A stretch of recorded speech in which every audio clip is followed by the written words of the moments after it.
आज का सबक सूरह यासीन से शुरू हो रहा है। यासीन का तर्जुमा हरूफ मुक़त्तआत हैं, लेकिन मुक़त्तआत हरूफ के अलावा जिन बुज़ुर्गों ने किया है उन्होंने ये किया है कि यासीन का माना है रब फरमाता है ए मेरे सैयद, ए मेरे सरदार। फरमाया वल कुरानिल हकीम, मुझे कुरान मजीद की कसम हो, इन्नका लमिनल मुरसलीन, बेशक आप रसूलों में से हैं। मुझे कसम हो कि बेशक आप रसूलों में से हैं। फिर अल्लाह तबारक व तआला ने आगे मुतअद्दिद आयात के अंदर सूरह यासीन की मुतअद्दिद आयात के अंदर अल्लाह तबारक व तआला ने गाफिल लोगों को अल्लाह के अजाब से डराया है और उन पर हक की हुज्जत को कायम किया।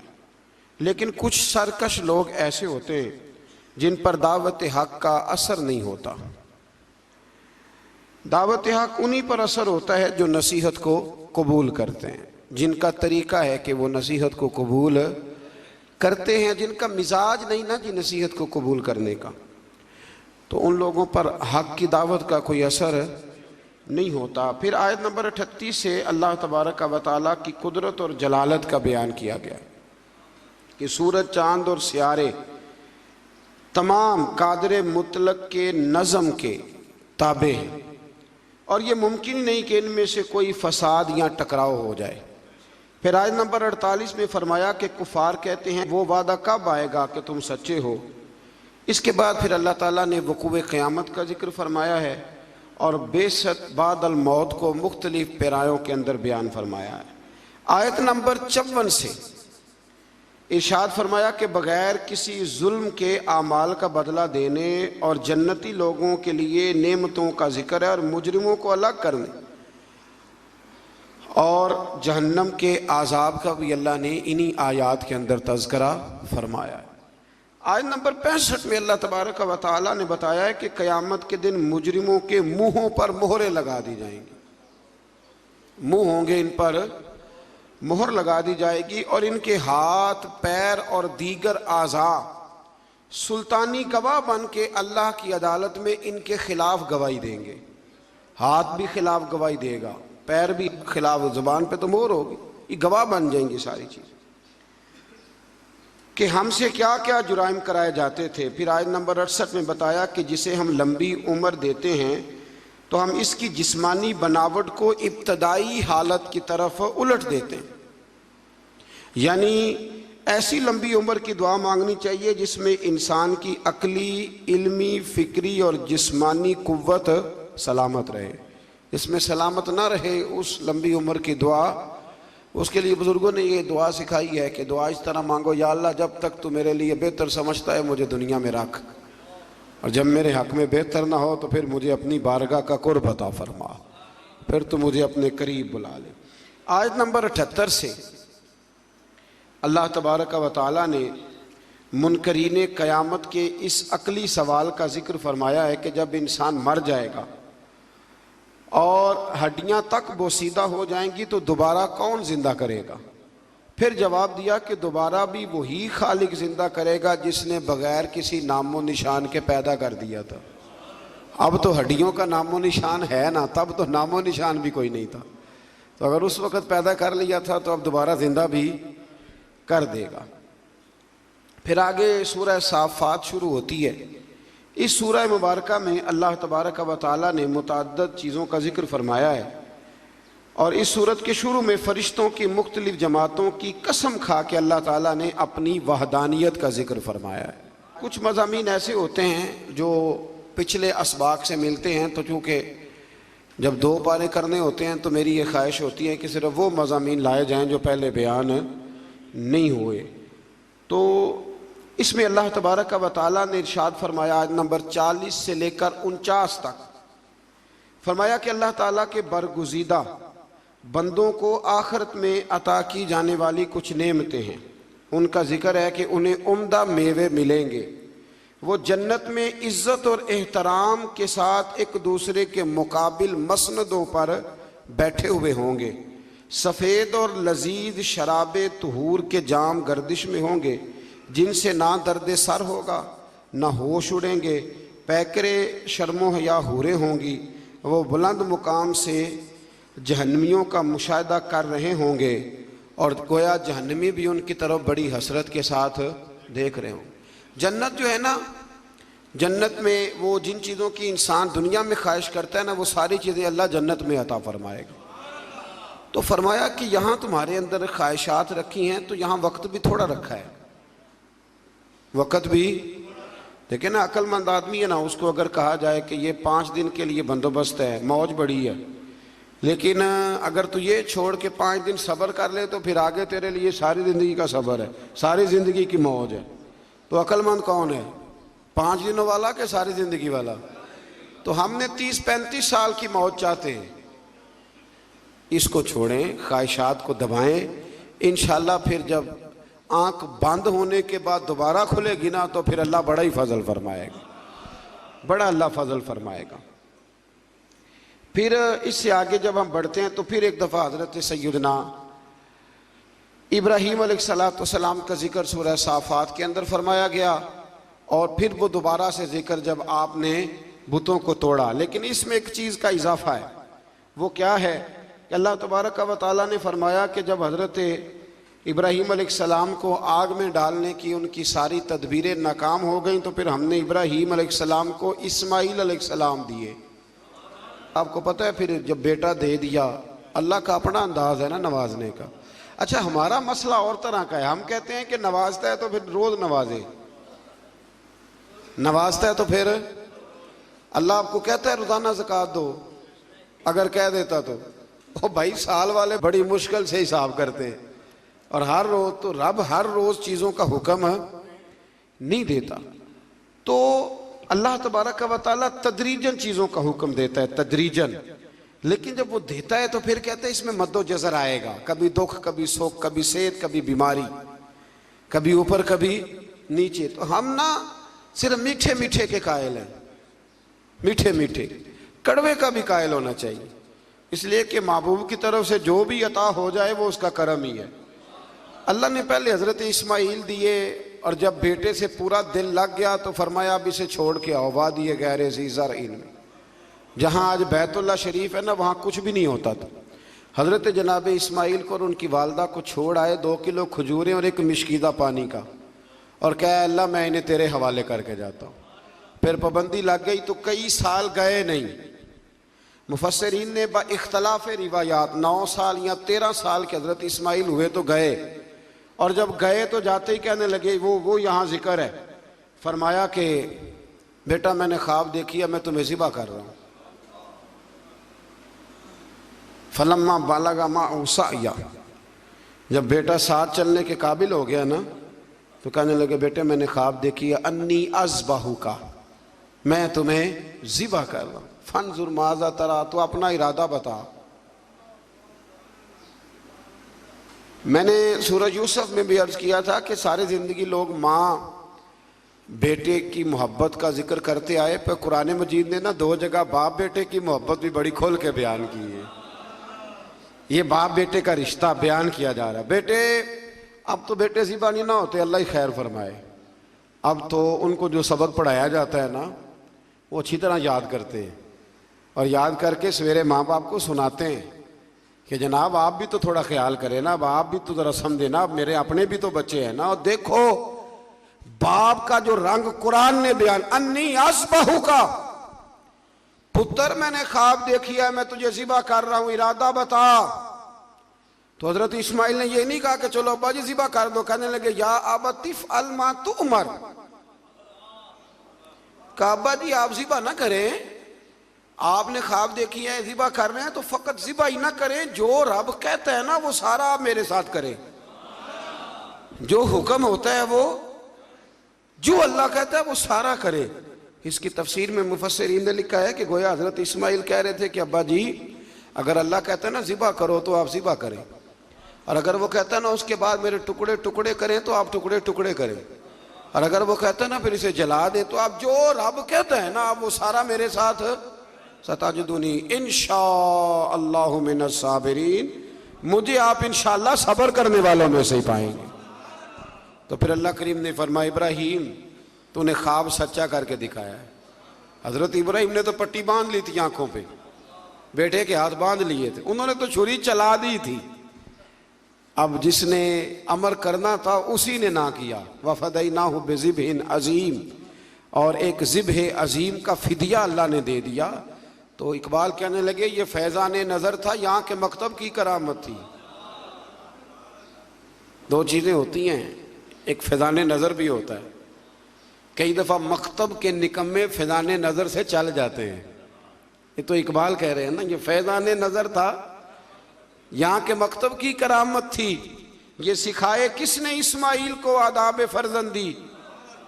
यहाँ एक बात मैं माँओं बहनों से, बच्चियों से करूँगा और आप हजरात से भी करूँगा कि ये घर में अपनी बेटियों और बहनों को ये सबक दें कि बच्चे बाप के उस वक़्त फर्मा बरदार बनते हैं जब उनकी अम्मा उन्हें बाप का फर्मा बरदार बनाती है। हज़रत इस्माइल की अम्मा कह सकती थी कि बेटे तेरा अब्बा तो कभी आया ही नहीं, जंगल में छोड़ के चला गया, ये कह सकती थी। और क्या कुछ ज़हन में बच्चे के बैठ सकता था, पर हज़रत हाजरा ने कहा पुत्र तेरा बाप छोड़ के गया है ना, तो वैसे नहीं छोड़ के गया, तेरा बाप अल्लाह का रसूल है, अल्लाह का पैगंबर है। और मैं बाप से भी कहूँगा कि माँ का अदब करा सकता है तो अब्बा करा सकता है। अब्बा कराए अदब, उनको कहे कि बेटा मैं तो बाहर रहता था, तुम्हारी सारी परेशानियां तुम्हारी माँ ने देखी। यहाँ ये होता है कि माँ बाप अपने हक में दलाल देते देते वो दोनों ही छुट्टी कर जाते हैं, वो कहते हैं चलो ठीक है आप दोनों राजी रहें, अपने अपने हक में दलाल न दें। ये वैसे भी कमज़ोर लोगों का तरीका है। अल्लाह हमें समझने की तौफीक अता फरमाए। फिर अल्लाह तबारक व तआला ने इसके बाद फिर से एक दफ़ा अपने अम्बिया का, हज़रत इसहाक, मूसा, हारून, इलियास, लूत और यूनुस अलैहिस्सलाम जिक्र फरमाया इसी आयत में। आगे फिर सूरत साद शुरू होती है। इस सूरह मुबारका की इब्तिदा में कुरान करीम की कसम खा के फरमाया कि काफिर तकब्बुर और मुखालफत में पड़े हुए हैं। इसके बाद फरमाया सरकार दो आलम सल्लल्लाहु अलैहि वसल्लम की रिसालत और नबी करीम अलैहिस्सलाम के इंतखाब पर और बेशुमार माबूदों की बजाय इलाहे वाहिदा की इबादत पर कुफ़ार का बड़ा ताज्जुब है। ये सारा कुछ कैसे हो गया, सारे बुत छोड़ने पड़ेंगे और नबी पाक को मानना पड़ेगा। तो गोया रब फरमाता जितना मर्जी ताज्जुब करो, मानना तो तुम्हें पड़ेगा, इसलिए कि ये मेरे हबीब हैं, ये तुम्हें मानना तो पड़ेगा। फिर आयत नंबर 10 से उन मुशरिकीन को जिन्हें अपनी ताकत पर नाज था और खुदाई का दावा करते थे, फरमाया कि अगर आसमानों और ज़मीन और इनके दरमियान हर चीज़ की बादशाहत इनकी है तो फिर इन्हें चाहिए कि आसमान की तरफ चढ़ जाएं, और जाहिर है कि ऐसा उनके लिए मुमकिन नहीं है। तो फिर अपने इज्ज़ का एतराफ़ कर लें कि हम ये कर सकते नहीं। फिर इसी सूरत के अंदर अल्लाह ताला ने फिर से एक दफ़ा कौम नूह का जिक्र किया, कौम आद का, फ़िरौन का, समूद का और कौम लूत का अल्लाह करीम ने यहाँ जिक्र फरमाया। फिर आगे चल के ना अल्लाह करीम ने इरशाद फरमाया कि हज़रत सुलेमान अलैहिस्सलाम जो थे वो अल्लाह के बहुत ही अच्छे बंदे थे और अल्लाह की तरफ रुजू करने वाले थे। अच्छा, ये जो अल्लाह कुरान में तारीफ़ करता है किसी की, हालांकि बंदे अल्लाह की तारीफ़ करने के पाबंद हैं कि वो हर वक़्त अपने रब की, तो ये जो अल्लाह तारीफ़ करता है ना अपने बंदों की, ये उसका कमाल करम है। तो अल्लाह बंदों की तारीफ़ करके, नबियों की तारीफ़ करके, वलियों की तारीफ़ करके हमें बताता है कि तुम बिना बंदों पे तनकीद ना किया करो, मेरे बंदों की तारीफ़ें किया करो, तारीफ़ें किया करो। अल्लाह के नेक बंदों की, पैगंबरों की, वलियों की, दरवेशों की तारीफ़ करनी चाहिए। नेक लोगों की बात अल्लाह ताला तौफीक अता फरमाए। फिर इससे आगे जब हम बढ़ते हैं तो अल्लाह ताला ने फिर एक दफ़ा हज़रत अय्यूब अलैहिस्सलाम और उन पर आने वाले मसाइब का जिक्र फरमाया है। फिर अल्लाह तबारक व तआला ने जाके ना आयत नंबर 49 में अहले तकवा के लिए जन्नत की नेमतों का जिक्र फरमाया और जहन्नमियों के लिए अजाब की मुख्तलिफ सूरतों का भी जिक्र फरमाया कि उनको पीने के लिए खौलता हुआ पानी और जहन्नमियों के जख्मों की पीप दी जाएगी, जबकि अहले जन्नत को तरह तरह के फल और शराबे तुहूर मिलेगा। हमारे ना उस्ताद गिरामी फरमाते हैं कि मैं एक दफ़ा ना एक जगह पे किसी प्रोग्राम में मौजूद था, तो वहाँ एक साहब ना तकरीर करते करते कहने लगे, जी हम ही मौलवी कहते हैं बिला वजह, जी ऐसे कह देते हैं कब्र में कीड़े आएंगे तो फलाना आएगा। और ये बंदे जब तकरीर कर रहे होते हैं ना, वो जिनका दावा होता है बाज़ों का दरवेशी का, तो वो कोई हद शद का ख्याल कोई नहीं करते। अब आपने ये आयत मुलाजा की ना कि अल्लाह फरमाता है कि जहन्नमियों के जख्मों का पीप पिलाया जाएगा। ये कुरान मजीद की नस है ना कि दोज़खियों को अजाब होगा। तो मौलाना ने कब्र का अजाब बयान किया तो एक साहब उठ के कहा, वो बाद में जो समझ लें कि जो आजकल बने हुए हैं ना दरवेश, वो कहने लगा जी मौलवी जो जिक्र करते हैं ना ये अपनी कब्र का करते हैं, दरवेशों की कब्र में बिच्छू नहीं आएंगे। तो फरमाते में उठ के खड़ा हो गया। मैंने उसको कहा कि तू 2 किताबें पढ़ लेता तो तुझे भी समझ आती, वो जो कुरान ने अजाब बयान किया तो वो किसका किया है, और जो रसूल करीम ने फरमाया है कब्र का अजाब, तो नबी पाक ने किसकी कब्र का जिक्र किया। जी बिच्छुओं से डराते हैं जी मौलवी, फलान करते हैं। और ये बहुत जाहिल लोग इस किस्म की बात करते हैं। मौलवी कौन होता है डराने वाला? मौलवी बेचारे की क्या हैसियत है? मौलवी तो नाकिल है, तो नाकिल लोग हैं, नाकिल नाकल नकल करने वाले, यहां से नकल करते आपको सुना देते, इतनी सी जिम्मेदारी है। और सूरह यासीन अभी गुजरी है, उसमें नबी कहते थे वमा अलैना इल्लल बलागुल मुबीन, भाई हमारे जिम्मे तो खोल के बयान करना है, हमारे जिम्मे तो खोल के।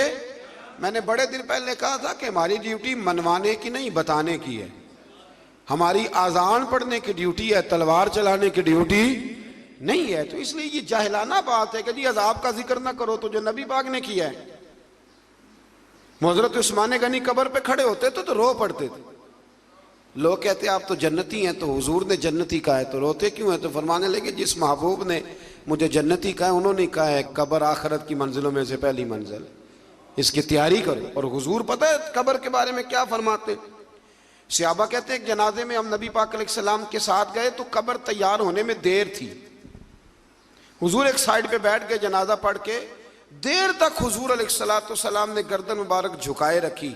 हमारी ख्वाहिश थी कि चलो मौका मिल गया तो कोई मीठी प्यारी बात ही सुन ले, लेकिन हुजूर गर्दन झुकाए रहे। कहते हैं देर के बाद गर्दन उठाई तो आंखों में आंसू थे, और रो के हुजूर ने फरमाया, रो के फरमाया भाइयों दोस्तों कब्र की तैयारी कर लो, ये मामला बड़ा कठिन है।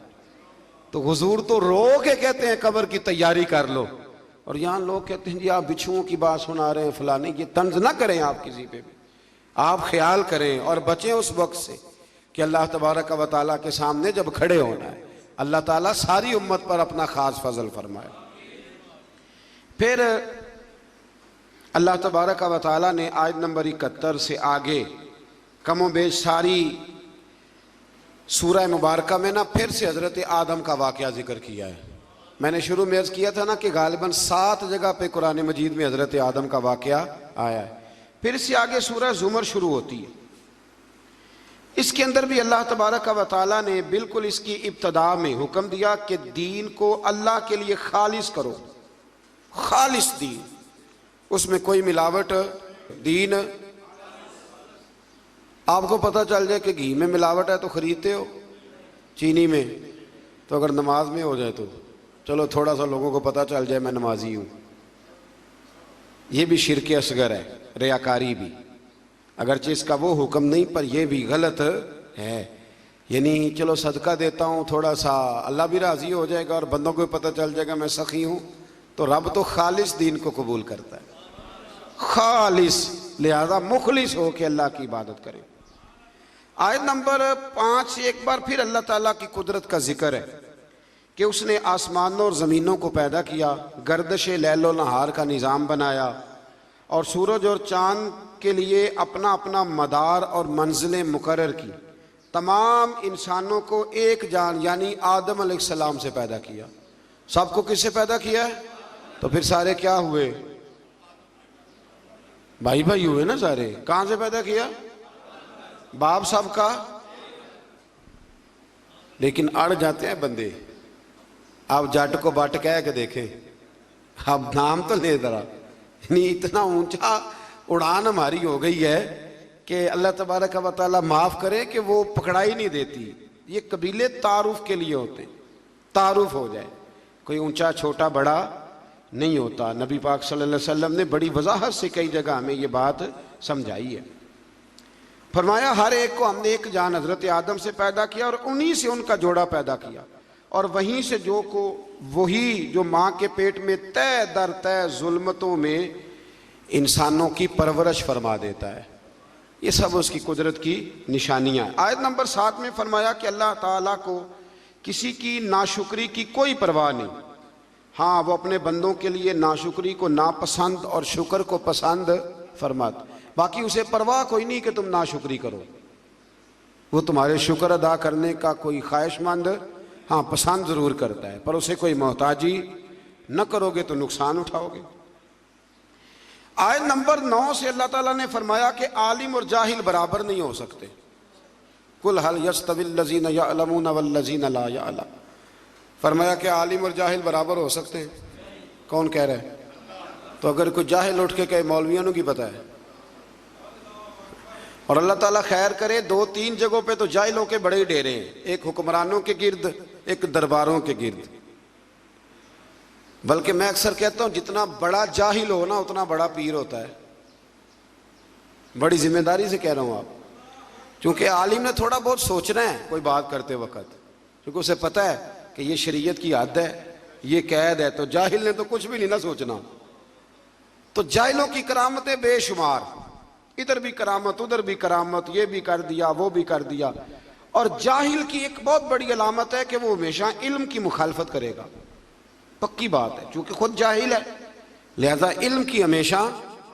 बहुत सारे ऐसे पीर हैं लोगों के कि जो ना उनका निकाह पढ़ा सकते हैं ना जनाजा पढ़ा सकते हैं। यानी पीर ऐसा ना खुशी में शरीक हो सकता है, लेकिन पीर है। अजीब बात है ना कि तुम्हें निकाह का मसला आलिम बताए, तलाक का मसला, यानी तुम्हारे बेटे के पैदा होने से लेकर तुम्हारे बच्चे के निकाह से लेकर और तुम्हारे माज़अल्लाह मरने और जनाजे तक सारी ड्यूटी आलिम करता है। और वो मोटरसाइकिल खरीद लेना तो सारे गांव को मुसीबत पड़ जाती है कि इसने कहाँ से ले ली है, सवाल जवाब करते हैं। और पीर का बेटा मुतलक जाहिल होता है, मुतलक। बहुत सारे ऐसे पीर हैं जो दुआ नहीं मांग सकते स्पीकर के आगे। लेकिन क्या किया जाए कौम का, कैसे समझाया जाए, कौन सा ऐसा दरूद पढ़ा जाए। तवीज़ लिखते जा रहे हैं, तवीज़ लिखते जा रहे हैं, और वो भी नहीं लिखने आते हैं, फोटो कापियाँ करा लिए, मोहरें बनवा ली। कुछ खुदा का खौफ करें, कुछ थोड़ा सा ख्याल करें। पीर के लिए पहली शर्त यह है कि उसे खुद तो रास्ते का पता हो कहाँ जाना है। जिस ड्राइवर को खुद नहीं पता वो आपको लाहौर कैसे पहुँचाएगा? तो उसको खुद तो पता हो। बां जिल्मो जो करे फकीरी, वो काफिर मरे दीवाना हो। मेहरबानी करें आप। जुबे कुबे देखती है कौम, बड़े बड़े जनाब रंग डंग देखती है तो उलझ जाती है। तो अल्लाह तबारक व तआला ने फरमाया आलिम और जाहिल बराबर हो सकते, अल्लाह ने कहा है। इसलिए हमारी ड्यूटी है उलमा को इज्जत दे, ये हमारी ड्यूटी है। मैं कई दफ़ा उलमा की शान में हदीसें इसलिए नहीं बयान करता कि वो लोग हम पे फिट ना कर ले और अंदर नफ्स बैठा है। वो भी कई दफ़ा कहता है कि शायद तो अपनी बात कर रहा है, लेकिन रमज़ान है। मैं खालिसतन अल्लाह की रिज़ा के लिए अर्ज़ करता हूँ। मेरे रसूल करीम अलैहिस्सलाम ने आलिम के लिए फरमाया है, फरमाया आलिम मेरा जानशीन है। कोई ज़ईफ़ रवायत निकाल के दिखाए कि हुज़ूर ने कहा दरवेश मेरा जानशीन है। ठीक है, जो आलिम बेअमल है मैं उनकी बात नहीं कर रहा, लेकिन हुज़ूर ने फरमाया उलमा अंबिया के वारिस हैं। और साहिब तफसीर रूहुल बयान ने हदीस लिखी है, हुज़ूर ने फरमाया जिसने आलिम से हाथ मिलाया समझे मेरे साथ मिलाया है, जिसने सच्चे आलिम की संगत की समझे मेरी संगत की। और क्या खूबसूरत लफ्ज़ हैं हदीस के। हुज़ूर फरमाने लगे जिसने आलिम का चेहरा देखा समझे अपने नबी का दीदार किया है। आप छोटी बात समझते हैं इसको। इसलिए वक्त निकाल कर, मैं अपनी ज़ाती ज़िंदगी में वक्त निकाल के जाता हूँ उलमा से मिलने। पता चल जाए मुस्तनिद और बाअमल आलिम आया तो मैं कभी पीछे नहीं रहता, मैं आगे बढ़ के जाता हूँ, मुलाकात करने की कोशिश करता हूँ। और ये हदीसें मेरे ज़हन में होती हैं हमेशा। कोशिश फरमाया करें। अल्लाह तबारक व तआला समझने की तौफीक अता फरमाए। फिर अल्लाह तबारक व तआला ने आयत नंबर 10 में मोमिनीन को तकवे पर कारबंद रहने और रुकावट की सूरत में अल्लाह की ज़मीन के वसी होने और मसाइब व आलाम पर सब्र करने वाले के लिए बेहिसाब अजर व सवाब का जिक्र किया है। फरमाया अगर तकवे के रास्ते में तुम्हारा मुल्क रुकावट बने तो ज़मीन बड़ी वसी है, कहीं और चले जाओ। लेकिन इख्तियार तकवा ही करना है। फिर आयत नंबर 15 से गैरुल्लाह की इबादत करने वालों के लिए अजाब शदीद और बुतों की इबादत से इज्तनाब करने वालों और अल्लाह की तरफ रुजू करने वालों और अच्छी बात सुनकर पैरवी करने वालों को बिशारत देते और हिदायत देने का भी मेरे रब ने जिक्र फरमाया। आयत नंबर 22 में फरमाया कि जिसके सीने को इस्लाम के लिए अल्लाह खोल देता है तो वो अपने रब की तरफ से नूरे हिदायत पे कायम रहता है। कोई अल्लाह खुशखबरी दे रहा है कि अगर मैंने तुम्हें कलमे की तौफीक दिया तो समझो मैंने हिदायत का रास्ता तुम पे वाज़ेह फरमा दिया। फिर आयत नंबर 23 में कुरान मजीद की असर आफरीनी को बयान किया गया। ये मिलते जुलते मज़ामीन पर मुश्तमिल बेहतरीन कलाम है जिसे बार बार दोहराया जाता है। जिनके दिलों में खशियत इलाही है इसे सुनकर इनके बदन के रोंगटे खड़े हो जाते और इनके जिस्म और दिल अल्लाह की याद के लिए नरम हो जाते। फरमाया ये मिलते जुलते मज़ामीन है जिनको बार बार दोहराया जाता है। कुरान में कौन से मज़ामीन है और बार बार? ये शिकवा भी छोड़ दें कि हमारी मस्जिद का खतीब हर साल एक ही मजमून बयान करता है। अल्लाह कहता है कुरान के मज़ामीन को बार बार दोहराया जाता है। तो जंगे बदर हर साल जब बयान होती है तो वही बयान होगी ना जो पहले से हदीसों में लिखी हुई है। एक कोई नया वाक़या दर्ज करके बयान हो। कौम को इस पर भी शिकवा होता है, कहते पिछले साल भी सुनाया था। मैं एक जगह पे गया तो मुझे कुछ लोग कहने लगे जी आप तकरीर छोटी करते हैं तो आप ना आज हमने लंबी तकरीर सुनी है, पिछले साल भी आपने 40 मिनट तकरीर की थी। मैं क्या तुसी पिछले साल वाली सुनाओ तो नवी सुन लो, ठीक हो गया ना जी। मैंने कहा पिछली सुनाएं और नहीं सुन लें। और कभी कभी बड़े सिखाने वाले लोग भी मिलते हैं। एक जगह पर तकरीर ख़त्म करने लगा तो एक बुज़ुर्ग हैं, वो बड़ा मुझसे प्यार करते मोहब्बत करते हैं, बड़ी उनकी दिलचस्पी है। तो मैंने तकरीर ख़त्म करते हुए कहा कि बस जी। तो बाबा जी कहने लगे नहीं थोड़ी सी और। मैं क्या मैं कमा ख़त्म हो गई है? कहते जो ख़त्म होगी तो मुड्डो लग पवो, ये ही सुना दियो दोबारा। अब ये सिखाने वाली बात है ना जी कि बुज़ुर्ग बहुत सारे हाज़िर दिमाग होते हैं। कहने लगे आप शुरू से लग जाएं जहाँ से शुरू किया था, और हमें ना ज़्यादा सुना है। अल्लाह करीम तौफीक अता फरमाए। फिर आयत नंबर 60 में अल्लाह पर झूठ बांधने वालों के चेहरों के स्याह होने का जिक्र फरमाया। जो अल्लाह पे झूठ बांधेगा उसका चेहरा, कभी कभी ना हम भी कह देते हैं कि अल्लाह कुरान में ये भी तो कहता है ना जी। तो आपको पता है ये आयत है कुरान की, है सही आयत। इस तरह उस दिन बात नहीं हो रही थी सूरत यूसुफ में कि जी वो भेड़िए ने हजरत याकूब से क्या कहा था। मैं क्या मैनू तो नहीं पता उन्हें किया क्या। कहते उन्हें आख्या जे मैं यूसुफ खादा हो तो मैं 14वीं सदी का मौलवी होवां। पता नहीं केड़ी किताब आया, लेकिन बात मशहूर बड़ी है कि नहीं। कुछ मसले ऐसे हैं जिनका कोई वजूद नहीं। तो कहते हैं जी जिन्हें उमरा कर लिया तो अज फर्ज हो गया। मैं क्यों उसको खान रोटी ना हो तो अज किवें फर्ज हो गया। लेकिन जो मसले बिल्कुल किसी कोई वजूद नहीं वो बड़े मशहूर है और बड़े ज़बरदस्त मारूफ है। तो ये किसी जगह रवायत नहीं। उलमा की तौहीन के लिए लोग बातें गढ़ लेते हैं लेकिन कहीं भी मौजूद नहीं है। आयत नंबर 62 में फरमाया कि अल्लाह ताला हर चीज़ का खालिक और निगहबान है और ज़मीन व आसमान की कुंजियों का मालिक भी अल्लाह ही है। चले बात आ गई तो एक मसला इस तरह का और भी है, वो रमज़ान में ज़्यादा बयान होता है कि कीड़ी नज़र ना आए तो खाते रहना चाहिए, चींटी नज़र ना आए तो मैनू महीना महीना नहीं जी दिसदी। और आप में से बहुत सारे ऐसे लोग हों जिन्होंने सारे रोजे देखे ही नहीं, क्या करें फिर। और बहुत ज़्यादा तेज़ रोशनी हो लाइटों की तो वैसे ही नज़र कोई नहीं आती। ये सवाल किसी ने पूछा था तो चलो उसका जवाब भी आ गया। कहने लगे कि रोज़े के टाइम अजान तक खाना पीना चाहिए या ऐलान हो जाए तो बंद कर देना चाहिए। ये जो अजान होती है ये रोज़ा बंद करने के लिए नहीं होती, अजान नमाज के लिए होती है, वो सारा साल होती है। अजान किस लिए होती है? और किसी वक्त मौलवी साहब की आँख 10 मिनट लेट भी खुलती है तो लेट भी होती है अजान। अजान का रोज़े से कोई ताल्लुक़, रोज़े का टाइम से ताल्लुक़ है। जब ऐलान हो जाए ना बंद कर दो तो लिहाजा रोज़ा वहीं पे बंद करना है। वो अल्लाह ताला माफ़ करे। मैंने एक शख्स को मस्जिद में एक दिन मसला बताया तो वो कहने लगा जी मेरे ते अब्बा जी कहते ने बड़ियां बांगा होनियां ने अजे, तू खांदा रहो। मुझे नहीं पता, मुझे पहली दफ़ा उस दिन पता चला। वो कहने लगे मैनू अब्बा जी आख्या वो बड़ियां बांगा होनियां ने, कहते अजे पहली हुई है, तू एंड वाली तक खा। ओ खुदा के बंदो, रोज़े का अल्लाह ने हद बनना मुकर्रर फरमाया है, तो आप हद में रहेंगे, बेहद।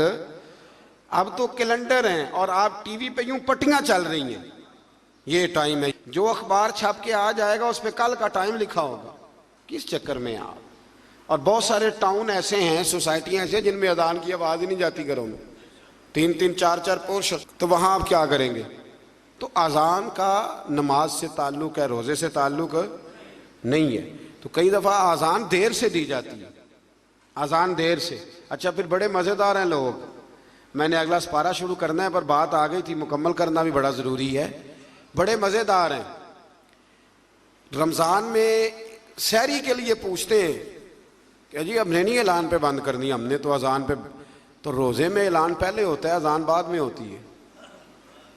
जब इफ्तार होता है तो फिर पहले ऐलान होता है, फिर वो इसलिए पहले ऐलान होता है कि चलो ऐलान करने वाला बेचारा भी खोल ले रोज़ा, तो रोज़ा खोल के 5-7 मिनट के बाद अजान देता है ना, उत्थे नहीं बंदे मसला पूछते तो ये ऐलान तो नहीं, असा तो भाई बांगते ही खोलना है। पूछा कभी किसी ने तो ये क्यों ऐसे काम कर, जिनका वजूद कोई नहीं, वहाँ कोई और बात और यहाँ कोई है ना अजीब बात। यानी ज़कात देनी होती है ना जब, तो ज़कात का निसाब 52.5 तोले चांदी भी है। उस वक्त कहेंगे जी वो 7.5 तोले सोने के बराबर पैसे होंगे फिर देनी है। ऐसे ही है, 2.25 सेर गंदम मैंने देनी है जी फतराना, तो मैं कहता हूं तू 3.5 किलो खजूरें फतराना देना, और देना भी अजवा की कीमत। वो क्यों नहीं देता, हदीस में तो वो भी आया है। हालांकि अरब के बाद इलाके ऐसे थे जहां खजूरें सस्ती थी, गंदम महंगी थी, इसलिए उनका वजन ज्यादा रखा गया खजूरों का, गंदम का थोड़ा रखा गया। अब किस हिसाब से देते हैं। आज सवेरे एक बंदे ने मसला पूछा है, कहता है जी बच्चे बाहर हैं तो उन्होंने फतराना उथों के हिसाब ना देना कि इथों के हिसाब ना। मैं क्या, बड़ा लाख रुपया फतराना है जिसका हिसाब करते फिरते हो। ओ खुदा के बंदे दे दे जो देना है, और फतराना हैसियत के मुताबिक दे। कुछ बंदे ऐसे हैं जिनका 5,000 बनता है एक बंदे का, मैंने कहा हैसियत के मुताबिक दे। जो गरीब आदमी है वो दे 200 रुपया, ठीक है, अर्ज नहीं, साल के बाद देना है ना अल्लाह के कहने पर। तो आप मेहरबानी करें, अल्लाह तौफीक अता फरमाए समझने की। इस पारे के शुरू में अल्लाह पर झूठ बांधने और हक को झुटलाने वालों को जहन्नमी करार दिया गया है, जो हक को झुटलाते और सच्चे दीन को लेके आने वाले यानी रसूलुल्लाह सल्लल्लाहु अलैहि वसल्लम और उनकी तस्दीक करने वाले को मुत्तकी कहा गया है। तस्दीक करने वाले हजरत अबू बकर सिद्दीक हैं। हुजूर सच लेके आए और जनाब सिद्दीक अकबर ने उसकी तस्दीक की। ये कम बेश तमाम मुफस्सिरीन ने हजरत सिद्दीक अकबर का नाम ही लिखा है। फिर आगे जाके अल्लाह तबारक व तआला ने आयत नंबर 41 में रसूलुल्लाह सल्लल्लाहु अलैहि वसल्लम को तसल्ली देते हुए फरमाया कि हमने आप पर हक पर मबनी किताब नाजिल की है, सो जो हिदायत को इख्तियार करेगा उसका फ़ायदा उसी को पहुँचेगा, और जो गुमराही इख्तियार करेगा उसका वबाल भी उसी पे होगा। आप इनके जिम्मेदार नहीं हैं। अगली आयत में नींद को आर्जी मौत से ताबीर किया गया और बताया कि नींद और मौत में इतना ही फ़र्क है कि मौत की सूरत में बंदे की रूह आर्जी तौर पर नहीं बल्कि मुद्दत दराज के लिए कब्ज़ कर ली जाती है।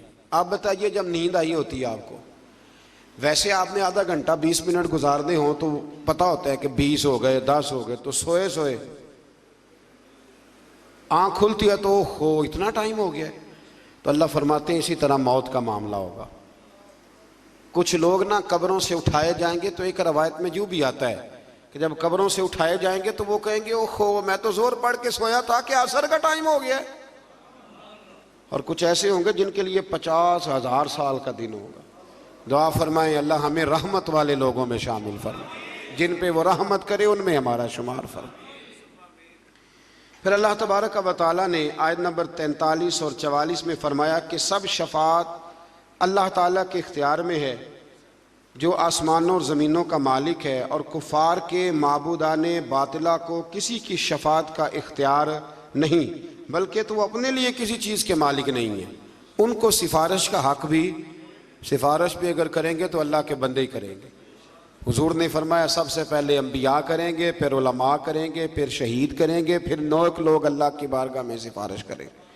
आयत नंबर 47 में बेपनाह दौलत जमा करने वालों को खबरदार किया गया है कि अगर वो ज़मीन की सारी दौलत के मालिक बन जाएं और इसके बराबर भी इनको मिल जाए तो वो क़यामत के दिन ये सब कुछ देकर आज़ाब से अपनी गर्दन छुड़ाना चाहें तो भी उन्हें खुलासी नहीं होगी, जितना मर्जी माल जमा कर लें। क़यामत के दिन अगर कोई बचेगा तो अपने नेक अमाल की वजह से बचेगा। आयत नंबर 53 में गुनाहगारान उम्मत को बिशारत दी गई कि या रसूल सल्लल्लाहु अलैहि वसल्लम कह दीजिए, ए मेरे बंदो ला तकनतु मिन रहमतिल्लाह, जिन्होंने गुनाह कर लिया है वो रब की रहमत से नाउमीद ना हो। इन्नल्लाह यगफिरुज़्ज़ुनूब जमीआ, बेशक अल्लाह तमाम गुनाहों को माफ़ फरमा देगा। अगर सच्ची तौबा करेंगे तो अल्लाह ताला तमाम गुनाहों को माफ़ फरमाएगा। आयत नंबर 71 से बताया कि काफिरों को गुरो दर गुरो जहन्नम की तरफ हाँका जाएगा और वहाँ इनका इस्तकबाल तौहीन आमेज़ अंदाज में होगा, जबकि अहले ईमान को इकराम के साथ जन्नत की तरफ ले जाया जाएगा और वहाँ इनका इस्तकबाल इंतहाई एजाज़ व इकराम के साथ होगा और अहले जन्नत और फरिश्ते और कायनात की हर चीज़ अपने रब की हम्द व सना बयान करेगी। इससे आगे सूरह मोमिन शुरू होती है। इसकी आयत नंबर 7 से फरमाया कि वो फरिश्ते जो अर्श को उठाए हुए हैं, ये बड़ी खूबसूरत बात है। फरमाया वो फरिश्ते जो अर्श को उठाए हुए हैं और जो इसके इर्द गिर्द हैं, वो सब अपने रब की हम्द के साथ तस्बीह करते हैं और उस पर ईमान रखते हैं और मोमिनों के लिए मगफिरत तलब करते हैं। ये भी अल्लाह का करम है ना जी। और कहते हैं कि ए हमारे रब, तेरी रहमत और तेरा इल्म हर चीज़ को मुहीत है, सो जिन्होंने तौबा की है और तेरे रास्ते की इत्तिबा की है उनकी मगफिरत फरमा और दोज़ख के आज़ाब से उन्हें बचा। इस आयत में बताया गया कि अल्लाह के मुकर्रब फरिश्ते ना सिर्फ उसके ताइब बंदों के लिए बल्कि उनके साले आबाओ अजदाद के लिए, उनकी बीवियों के लिए, उनकी औलाद के लिए भी जन्नत की दायमी नेमतों की दुआ मांगते रहते हैं। अगर कोई सच्ची तौबा करे तो फरिश्ते भी उसके लिए दुआ करनी शुरू कर देते।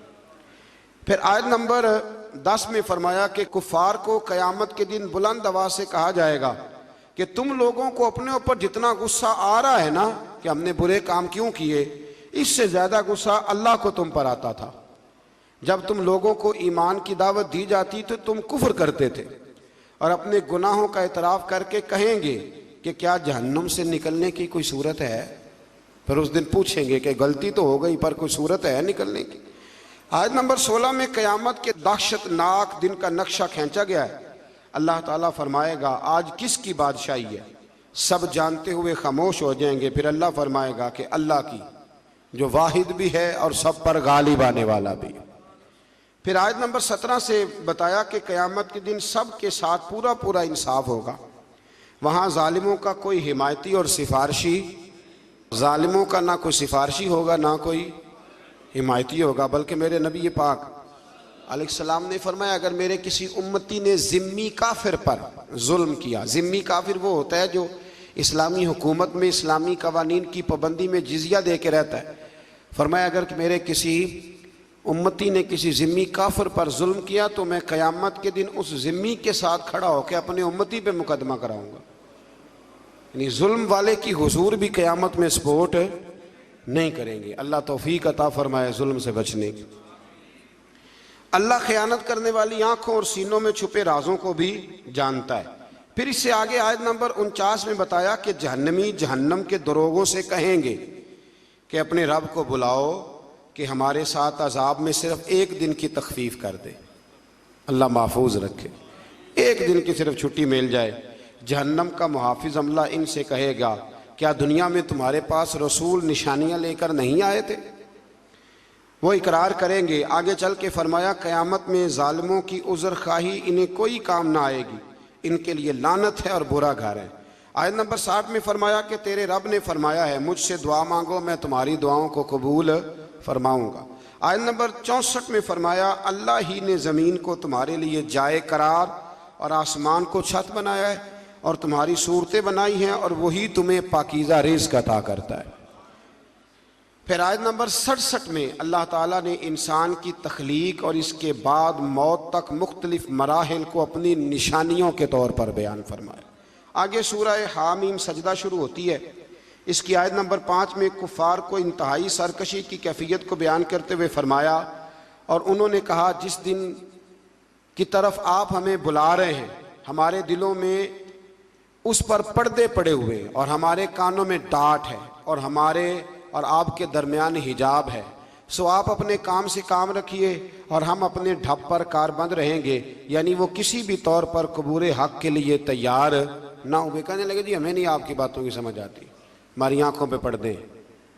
याद रखना, इंसान को उस वक़्त तक अल्लाह अज़ाब किसी बस्ती को नहीं देता जब तक वहाँ रसूल ना भेज दे, और जब अल्लाह ताला रसूल भेज देता है तौफीक हिदायत के लिए, तो फिर अगर उसके बाद भी इंसान उन बातों पे अमल ना करे तो फिर उसका कोई उज़र काबिल कबूल नहीं है। आयत नंबर 30 से बताया कि ईमान पर साबित कदम रहने वाले अहले ईमान की रूहें जब दुनिया से परवाज़ करेंगी, इन्नल्लज़ीना क़ालू रब्बुनल्लाह सुम्मस्तक़ामू, फरमाया बेशक वो लोग जिन्होंने कहा कि अल्लाह हमारा रब है फिर उस पर डट गए, उन पर हम फरिश्तों का नुज़ूल करेंगे। बाद मुफस्सिरीन ने लिखा है कि ये मौत के वक़्त फरिश्ते आएंगे, लेकिन हज़रत अल्लामा महमूद आलूसी उंदलसी, इमाम सुजूती और दीगर बहुत सारे मुफस्सिरीन कहते हैं मौत के वक़्त नहीं, मोमिन जब भी डट जाता है अल्लाह फरिश्ते भेज देता है। मोमिन जब भी डट जाता है अल्लाह फरिश्ते, ये लफ्ज़ भी आपने समझना है। ये नहीं फरमाया कि फरिश्ते आएंगे तो तुमने डटना है, फरमाया डटना पहले तुमने खुद है, फिर अल्लाह फरिश्ते भेजेगा। हक पे डट जाओ, अल्लाह तुम्हारी मदद के लिए, इकबाल ने कहा था तू फिजाए बदर पैदा कर, फरिश्ते तेरी नुसरत को उतर सकते हैं गर्दों से, कितार अंदर कितार अब भी वो उतर आएंगे, लेकिन शर्त यह है कि तू फिजाए, तो उस तरह का ईमान पैदा कर। फरमाया फरिश्ते नाजिल होंगे और कहेंगे कि तुम न किसी आने वाली बात का खौफ करो, न किसी गुज़श्ता बात का रंज और मलाल, और इस जन्नत की बिशारत सुनो जिसका तुमसे वादा किया गया। और फिर इन्हें बताया जाएगा कि अल्लाह गफूरुर रहीम ने इनके लिए जन्नत में ज़ियाफ़त का एहतमाम किया है। बड़ी खुशी वाली बात है।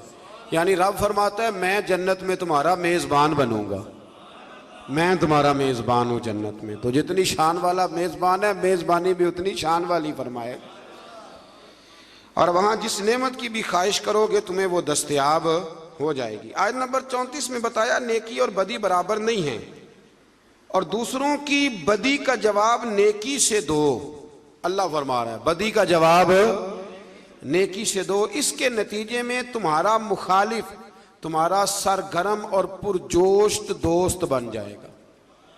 अगर तुम जवाब नेकी से दोगे ना, मेरे पास वक्त नहीं वरना यहाँ कुछ हदीसें पढ़ता जिनमें नबी पाक अलैहिस्सलाम ने उन लोगों से नेकी की जो बज़ाहिर जुल्म करने आए थे। हुजूर ने नेकी की तो वो मेरे रसूल के गुलाम बन गए, वो नबी करीम के गुलाम बन गए। आयत नंबर 39 से अल्लाह ताला ने हयात बादल मौत के सबूत के लिए हिस्सी मिसाल दी कि तुम देखते हो ज़मीन खुश्क बंजर और गैर आबाद होती है, यानी बेजान होती है, तो हम इस पर बारिश का पानी नाजिल करते जिसके ज़रिए वो सरसब्ज और शादाब हो जाती है, और नमू यानी निबातात उगाने और बढ़ाने की सलाहियत उसमें पैदा हो जाती है। तो जो ज़मीन के लिए हयात है, फरमाया पास जो अल्लाह बेजान ज़मीन में जान डाल देता है वही आखिरत में मुर्दों को भी ज़िंदा फरमा देगा। और कई दफ़ा ज़मीन में जान डलती है, एक दफ़ा बिल्कुल सही हो जाती है, फिर हल चलाएं, फिर बीज डालें, फिर जान डल जाती है। इसी तरह मरने के बाद भी अल्लाह दोबारा इंसानों में जान पैदा करेगा। आयत नंबर 42 में कुरान की शान एजाज़ को बयान किया कि इसमें किसी भी जानिब से बातिल की कोई आमेज़श नहीं हो सकती। ये सरासर हक है, कुरान सरासर हक है।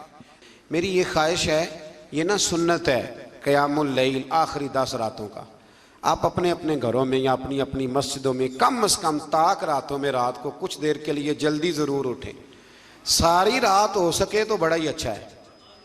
हज़रत आयशा कहती है नबी पाक सल्लल्लाहु अलैहि वसल्लम नफल के लिए पाबंद नहीं करते थे, पर रमज़ान की आखिरी 10 रातों में कहते थे उठो, ख़वातीन भी कोशिश करें। ये आखिरी 10 दिन जो होते हैं ना बड़े कीमती, और बिलखुसूस ताक रातें। बता इसलिए रहा हूँ कि आप में से कोई नेकी करेगा तो मेरे लिए भी बख्शिश का गुज़रिया बनेगा। ज़रूर कोशिश करें, कम से कम 1 घंटा, अगर आप मतलब नहीं सारी रात बेदार रह सकते तो 1 घंटा आप रोज़े से ज़रा पहले उठ जाएं, कुछ तिलावत, कुछ इबादत, कुछ दरूद पाक, यारो बड़ा ही ज़रूरी है।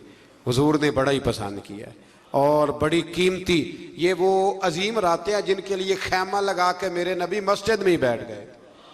तो आप इनमें कोताही न करें। अल्लाह ताला तौफीक अता फरमाए।